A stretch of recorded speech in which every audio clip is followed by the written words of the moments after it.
Hey everyone, and welcome to the third episode of my Achilles recovery journey.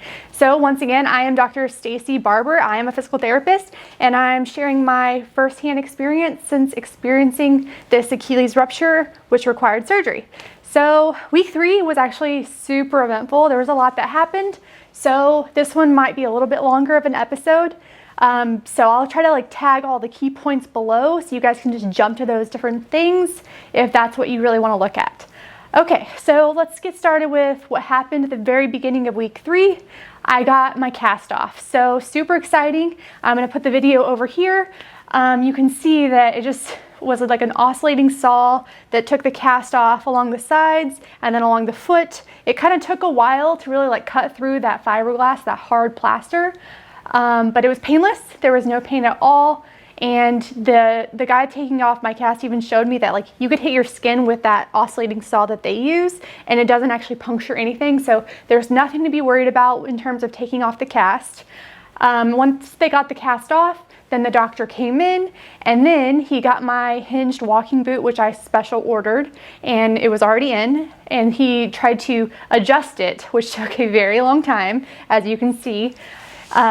So he adjusted it to 22 degrees of plantar flexion. So I am fixed into 22 degrees of plantar flexion because, as I said in the last episode, to heal the tissue of the Achilles, you have to be kind of put in this plantar flex position for a period of time, and then you gradually go into more dorsiflexion, and then you start weight bearing. So I'm in 22 degrees of plantar flexion right now, and he said that I can kind of put my foot down for some toe touch weight bearing, but other than that, I'm still pretty much non-weight bearing, but I could start doing as much active range of motion as I wanted to. He even pushed me through this manual resisted range of motion into dorsiflexion and plantar flexion, and he said I can move my foot as much as I wanted to, which was a incredible relief because I thought he was going to be don't move it at all, just just massage it and we'll talk about it in a couple weeks. But he was like, no, go ahead, move it as much as you want to. Active range of motion stuff is absolutely fine, and you can begin some physical therapy. So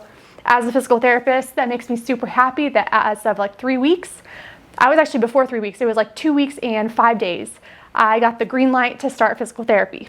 Okay, so I already pre-scheduled my physical therapy appointments. Being a physical therapist anyways, I knew that how important physical therapy was going to be after this type of surgery. So I already put myself on the schedule for 4 times the first week that I got, my cast off and my boot put on. And so I went straight from the surgeon's office, being put into a boot, straight into my first physical therapy appointment. So I came in, I saw my physical therapist, which is Dr. Meghan, and she did some range of motion assessments. So she took some goniometer measurements to see kind of where I'm at right now in terms of my active range of motion.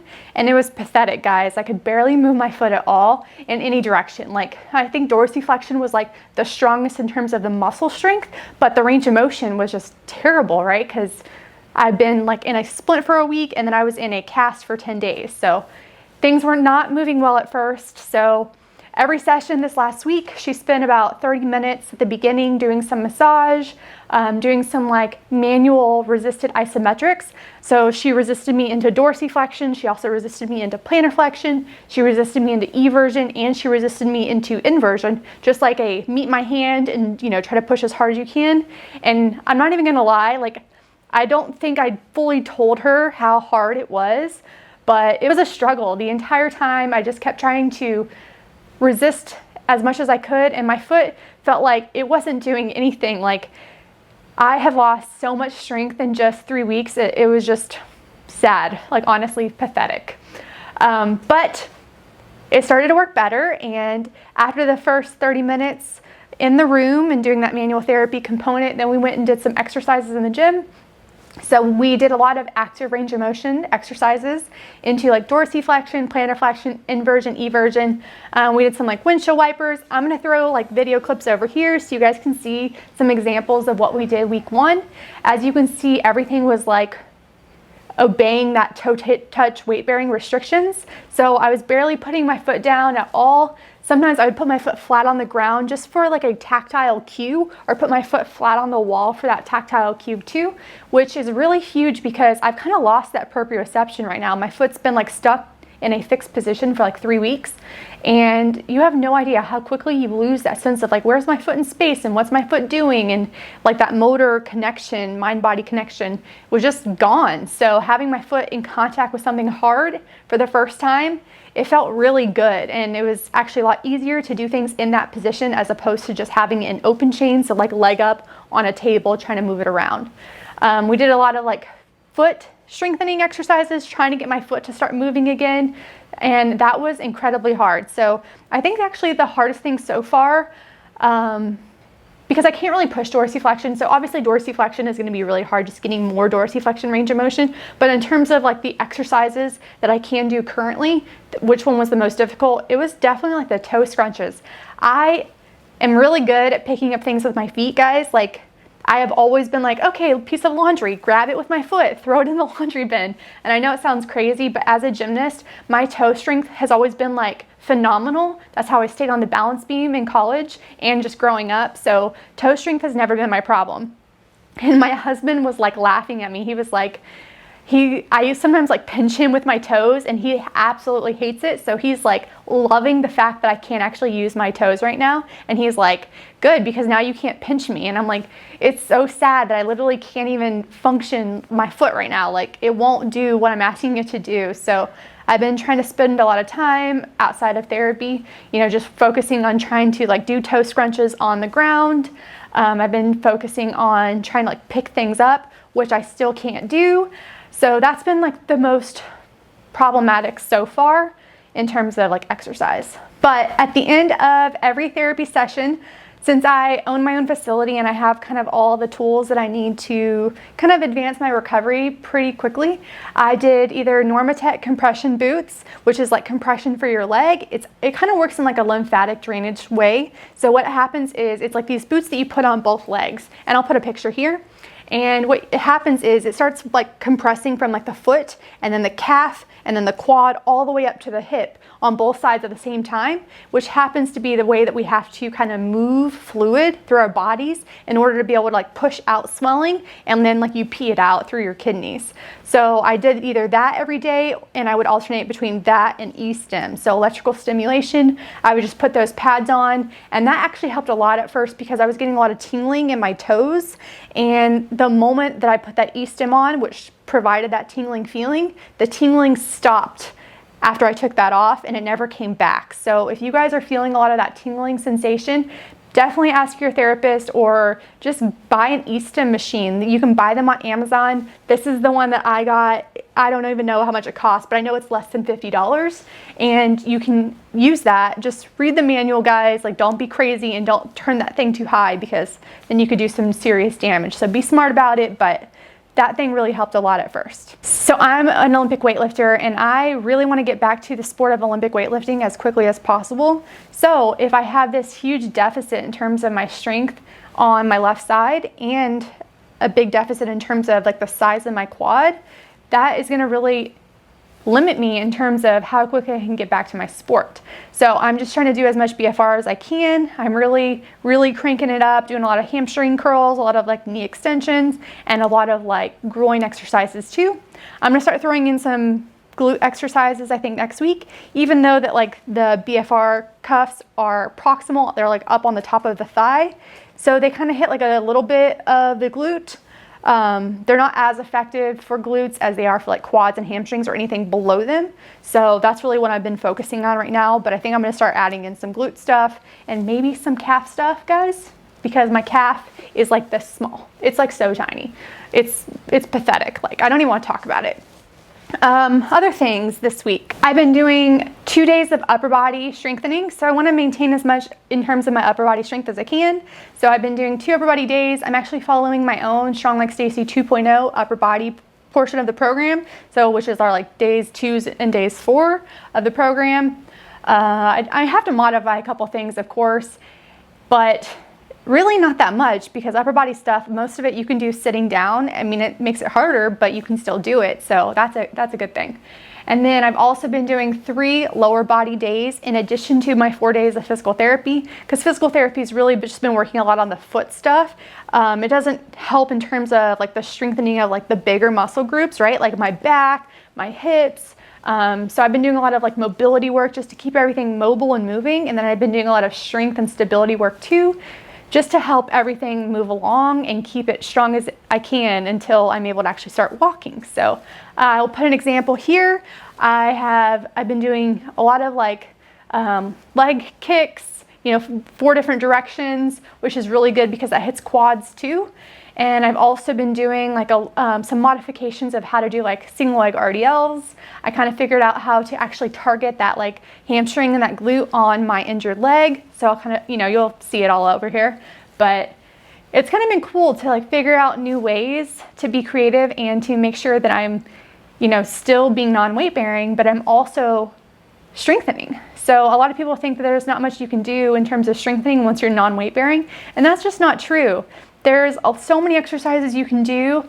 You just have to be creative and you have to kind of play around with some things. So you can see everything that I've been playing around with, and it's been really fun and educational for me as a physical therapist to be able to make new exercises, because I can give some of these exercises to my own patients too. So now they get to benefit from everything that I've been creating.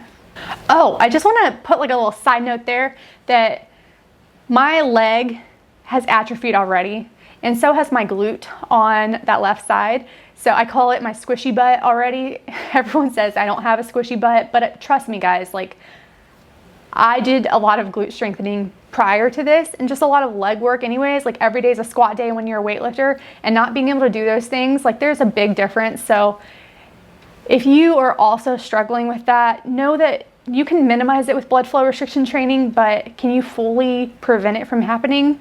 Probably not, but just you gotta like be in a mindset that this is only temporary, and once we get past this like phase where I can't be on my leg, then we can start rebuilding that strength and rebuilding the size of those muscles and getting everything back to where you want it to be and be symmetrical. So don't be frustrated if you guys are. I've been there, I'm there right now, but I'm just like in a different mind space at this moment, because I know that I can use certain exercises once I'm able to do those exercises to really expedite the growth of my glutes and my quads. So hang in there guys, we got this. Okay, in terms of recovery stuff that I've been also doing to help my recovery, I've been taking some extra supplements. So I've been using Legion. So Legion Athletics is the company that I work with. I have a discount code, which I'll throw below. And I've been using Fortify, which is their joint support supplement. So I've been using that one because I can use all the support I can get right now, and so could my joints. And then I've also been using their Recharge, which is their post-workout recovery. It has BCAAs in it and it has creatine in it, and that's incredibly helpful because we know that BCAAs are the basic building blocks, those amino acids for muscle, right? And in order to build muscle, you also need protein, and I need to build muscle back and I need to help that. So I've been supplementing by taking that after my workouts, and I really increased my protein intake. So once again, protein aids in recovery, especially muscle and tissue recovery. So I've been up in that protein intake, and if I can't get all of it in just like with food, I've been just drinking a protein shake. So I like their whey protein. I personally love the fruity cereal flavor, so if you guys are a fan of that too, I'll link all that below so you guys can try it out too. Oh, and I've been taking a multivitamin of theirs. So their multivitamins are fantastic. I mean, I think everyone could use a multivitamin, and a top quality multivitamin is hard to find. So definitely recommend using Legion. In terms of non-workout things, I took this entire week off of work just to help my recovery and kind of like speed things up and get things going. So, as a physical therapist, usually I'm focused on treating other people, and, my patients are my main focus throughout the day. And I knew that for this week especially, I needed to focus on my own recovery and my own mental health and physical health. So I took the whole week off, and that's why I've been able to do the 4 days of therapy this week. And I've literally been probably working out, like in terms of therapy plus workouts, 3 hours a day. Which is a lot, but I really wanted to kickstart my recovery. So if you guys have the ability to take some time off, at least when you get your cast off and you get your boot on and you can start physical therapy, I would highly encourage you guys to do that. So I'm still not able to soak my leg. Obviously my incision, you can see it right here. It looks gnarly and it's not completely closed. They put some steri strips on it. And they said, you know, once those fall off and hopefully it looks pretty close at that point, maybe I can think about going back into a shower and like getting it wet. But for right now, I'm not able to get it wet. I'm definitely not able to soak it, and definitely no pedicures. Boo. So I've been still using my cast protector because now it's just pretty much my leg protector. So I slide it up, still use that when I shower, still using the shower chair because I still can't put weight on it. So a lot of those things are going to be part of my life for quite some time. And you know, the shower chair isn't so bad. It's kind of nice just to be able to sit in your shower and chill for a little bit, you know? So anyways, you'll have to still be using that cast protector or boot protector for a little while longer. So I don't know what it is, but every night I wake up around midnight because I am uncomfortable and the pain fluctuates between like the foot and then sometimes it's like the heel. Sometimes it's actually like the Achilles portion and the incision. But I think it's because like the pressure, right? The pressure and being stuck in that position, it just is very uncomfortable. So every night, like clockwork around midnight, I'll wake up, I'm like freaking out. I feel like my whole leg is gonna explode because of the pain and I have to loosen my boot. So I will loosen these straps. And so I still keep them on, but I just loosen them up and I definitely take the air out of the boot because just that extra pressure throughout the night just doesn't let me sleep. So sleep is like the most important thing. It's the most like underrated recovery tool that we have. And I want to recover super well. So that's what I do in the middle of the night just to make sure I can get back to sleep. And then like clockwork again, every morning around 6 a.m. I wake up and I've kind of had it with the boot at this point. So I take the boot off and then I just like do my ankle exercises to get things moving around, which helps a lot. And then I kind of get up and go about my day. So if you guys are struggling with that too, if you wake up in the middle of the night with pain, it's okay to loosen your boot. You know, it's not going to impede your recovery. You're not going to set yourself back. I would still try to keep the boot on as long as you can, just in the middle of the night, because you can't control what positions you're in when you're sleeping, and you don't want to, you know, accidentally like step off the bed and dorsiflex your foot hard and then re-rupture your Achilles. Okay, so just keep your boot on if you can, and then, you know, as soon as you get up in the morning, take that thing off, get that thing moving, which really helps a lot with just, you know, the irritation that you're feeling. To piggyback off of that, in terms of that 12, a.m. midnight wake up call every night, I found that if I ice right before bed, it really numbs everything and I can go a little bit longer before I wake up. So definitely ice before bed. It'll help numb everything, make it feel better, and then hopefully it won't wake you up in the middle of the night. But I still ice like once or twice a day, not as often as I would like, more so because I'm like up and doing things, and especially when I get back to work, there's no way I'm going to be able to ice more than like once a day, right? So I'll ice before bed every night and then just try to use movement as my main recovery tool at that point. Okay, the last thing I want to talk about right now is the fact that I joined this Facebook support group for people that have ruptured their Achilles. Here is like the picture. There's like 6,000 people in this group. You have to like request to join the group and answer some questions because they are making sure that people have had this injury before they let you in. But that group is incredibly beneficial. So if you have any questions about like, is this normal? Does this feel right? Has this happened to anyone else? You post it there, and there's so many people throughout the world that have experienced this injury, and they've been where you've been, and they can help calm you down and, you know, reassure you that this is completely normal and everything you're feeling, they've also felt too. So that's been a blessing, that entire group. Like I like look through it, and you know, you see things that people talk about like the pressure that they feel when they get up in the morning, you know, in their Achilles, when they first get out of surgery. I felt that too. That would have been cool to, you know, already see that there, that's pretty normal. There's also things about like which walking boot is the best. There's people that have different walking boots, and I've looked into it and I'm like, dang, I wish I would have gotten that walking boot. But I didn't know, you know, so I just now joined this group, and we kind of share our protocols, and we share our struggles, and we share the exciting stuff too, like our progress and being able to get back out there and do the things we love. So join the group. Okay guys, I think that is all for the week 3. Week 4 is probably going to be about the same. I'm still going to be doing 4 days of therapy next week, and I'll still document that and show you guys what that looks like. And I'm still going to be, toe touch weight bearing, or pretty much non-weight bearing. And then the next week I finally go back to the doctor, and hopefully I get the angle of my walking boot changed, and maybe I can be partial weight bearing. So that's it for now. I hope you guys enjoyed this week's episode. If you want to subscribe, do so below. If you have any questions at all, let me know. Have a good day.